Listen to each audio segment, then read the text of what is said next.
अस्सलाम वालेकुम, मैं हूं डॉक्टर आसिफ। हमारे यूट्यूब चैनल डॉक्टर्स व्लॉग्स में खुश आमदीद। आज हम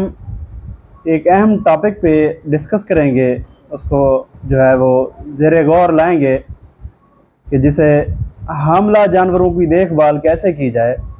तो वीडियो शुरू करने से पहले आपसे दरख्वास्त है कि अगर आप हमारे चैनल पर न्यू हैं तो हमारे चैनल को सब्सक्राइब कर लें और बेल आइकॉन के बटन को प्रेस कर लें ताकि हमारी हर आने वाली नई वीडियो का नोटिफिकेशन आपको मिलता रहे। यूथ व्यूअर्स, जो गाय होती है उनका जो गेस्टेशन पीरियड या हमल का दौरानिया है वो 280 से 290 दिन, और इसी तरह भैंस में जो गेस्टेशन पीरियड है वो 300 से 310 दिन का होता है।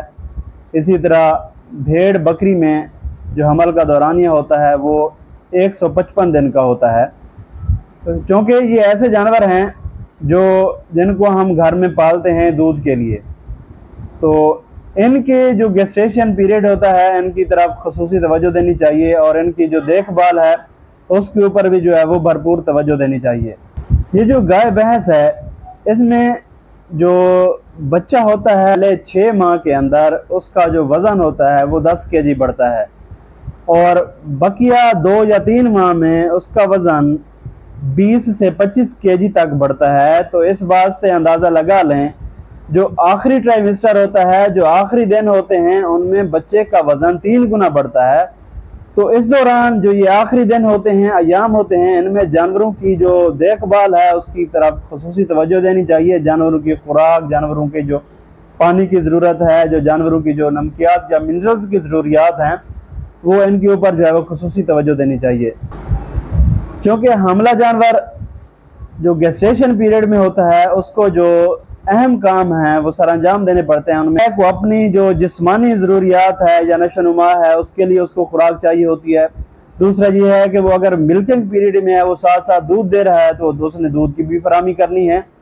और इसके साथ साथ उसने अपने पेट में मौजूद बच्चे की नशोनुमा के लिए भी उसे ग़िज़ाई अज्जा की जो है वो ज़रूरत पड़ती है। तो इन 3 कामों के लिए हमें उनकी जो है वो ग़िज़ाई अज्जा, जो ग़िज़ाई ज़रूरियात हैं, उनकी तरफ जो है वो तवज्जो देनी होती है, उनको जो है मलहूज़ खातिर रखना होता है। अगर जानवर को हमल के आखिरी अयाम में मुतवाज़न खुराक ना दी जाए तो बच्चे की नशोनुमा के ऊपर भी असर पड़ता है, और उसमें आने वाला जो लैक्टेशन पीरियड होता है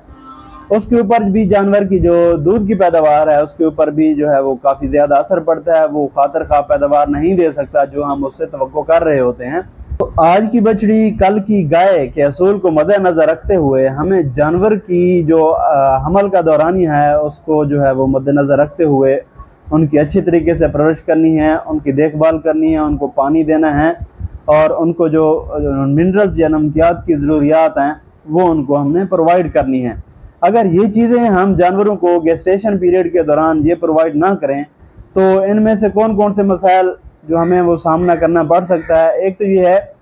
कि अगर जानवरों को हम मुनासिब खुराक के साथ साथ नमकियात नहीं देते तो जानवरों में एक मसला देखने को मिलता है कि वो जेर रोक लेते हैं। बच्चे की पैदाइश के बाद जानवर जेर नहीं निकालता, जेर नहीं फेंकता, तो वो जो है vitamin E, vitamin D, vitamin A है, इसकी कमी की वजह से ऐसा देखने को मिलता है कि जब जानवरों को ये ज़रूरी नमकियात जो है वो खुराक के साथ प्रोवाइड ना किए जाएं तो हमल के बाद जो है वो जानवर जेर रोक लेता है। दूसरा ये है कि जानवर सूतक का शिकार हो जाता है, सूतक का बुखार हो जाता है। ये कैल्शियम और फास्फोरस की कमी की वजह से होता है कि जब जानवरों को कैल्शियम और फास्फोरस उनको सप्लीमेंट्स के तौर पर ना दी जाए तो जानवर सूतक का शिकार हो जाता है और जानवर बैठ जाता है। पैदाइश के वक्त तीसरे नंबर पर जो है पैदाइश के वक्त जानवर की बच्चेदानी का ना खुलना, और ये अक्सर औकात देखने को मिलता है कि फार्मर शिकायत करते हैं कि जानवर जो है वो पार्चुरेट कर रहा है लेकिन उसकी जो बच्चेदानी है वो नहीं खुल रही और बच्चा बाहर नहीं आ रहा। तो ये भी नमकियात की कमी की वजह से ऐसा होता है कि अगर हम जानवरों को इनके नमकियात की जो कमी है वो पूरी करते रहें तो जानवरों में ये मसाइल देखने को ना मिले। चौथे नंबर पे आता है कि जब जानवर बच्चा दे देता है तो या बच्चा देने के बाद या जब बच्चा देने से पहले जानवर का हैवाना जो है वो सूज जाता है, उसमें एडिमा हो जाता है, उसमें पानी या हवा भर जाती है। तो ये है वो